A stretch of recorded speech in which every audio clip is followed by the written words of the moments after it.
দীর্ঘ ৪ মাস পর কাজিরহাট আরিচা নৌপথে চালু হল স্পিডবোট। দীর্ঘ ৪ মাস বন্ধ থাকার পর সকল সংকট কাটিয়ে নতুনভাবে কাজিরহাট আরিচা নৌপথে স্পিডবোট চলাচলে যাত্রা শুরু হয়েছে।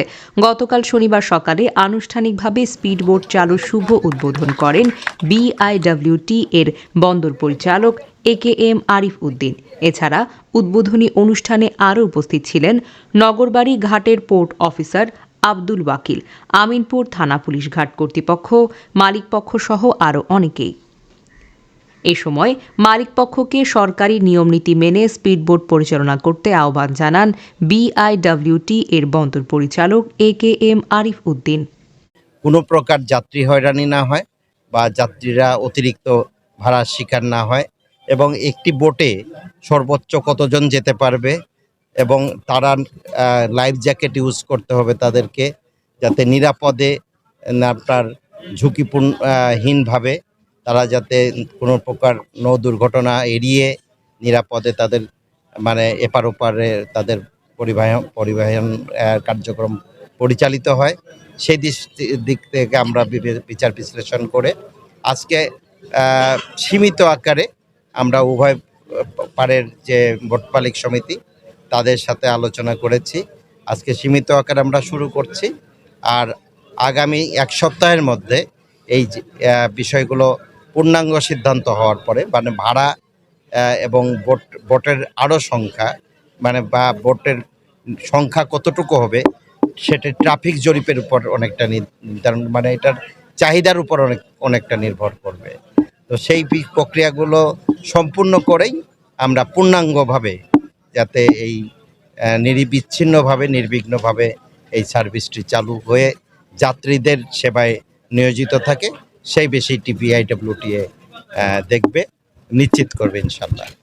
যাত্রীরা নদী পথে যাতে হয়রানিমুক্ত এবং নির্বিঘ্নে পারাপার হতে পারে সেই জন্য আমিনপুর থানা পুলিশের পক্ষ থেকে প্রয়োজনীয় ব্যবস্থা গ্রহণ করা হবে বলে জানিয়েছেন আমিনপুর থানার ভারপ্রাপ্ত কর্মকর্তা ওসি সৈয়দ মোহাম্মদ আলমগীর হোসেন। আমি পুলিশ পরিদর্শক আলমগীর, অফিসার ইনচার্জ আমিনপুর থানা। প্রায় 4 মাস ধরে এই সার্ভিসটা বন্ধ ছিল। এই জন্য আমি থানার যোগদান করার পর থেকেই নৌ পরিবহন, নৌ অধিদপ্তর, আইন এবং প্রশাসনের সাথে সমন্বয় করে চেষ্টা করেছি যাতে দ্রুততার সাথে এই সার্ভিসটা চালু হয়। তো আজকে সেই কাঙ্ক্ষিত দিন নৌ কর্তৃপক্ষ কর্তৃক আজকে শুভ উদ্বোধন করেছে।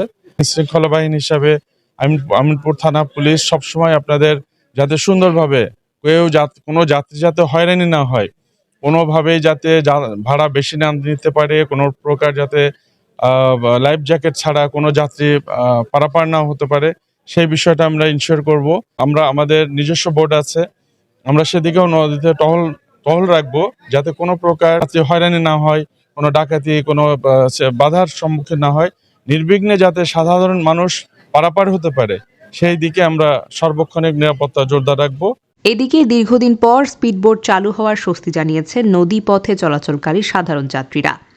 বিগত দিনের চেয়ে এবার যাত্রীদেরকে সর্বোচ্চ সেবা দেওয়ার কথা বলে জানিয়েছেন স্পিডবোটের মালিক এবং ঘাট কর্তৃপক্ষ।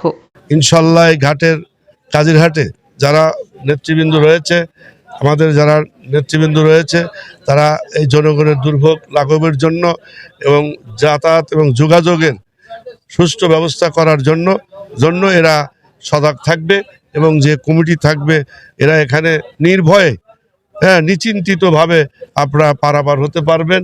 স্বল্প সময়ে এখান থেকে ঢাকা যোগাযোগের যে ব্যবস্থা তার সম্পূর্ণ পরিকল্পনা এখানে আছে। সেই পরিকল্পনা অনুযায়ী আমরা এই জনগণকে সহায়তা দেব ইনশাল্লাহ।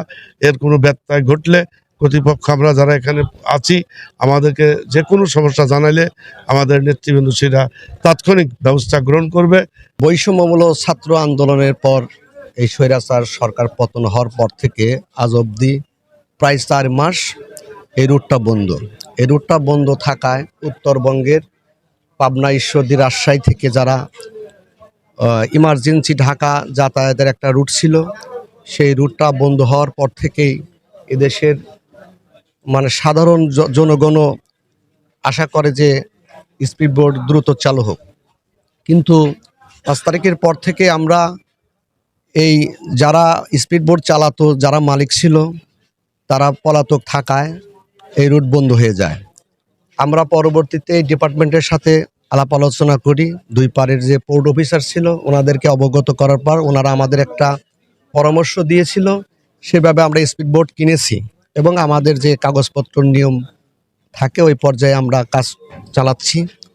ইতিপূর্বেই আমরা ঢাকাতে অফিসারের সাথে আলোচনা করেছিলাম, ওনারা বলছিল যত দ্রুত হোক আমরা আপনাদের বোট চালু করার ব্যবস্থা করছি।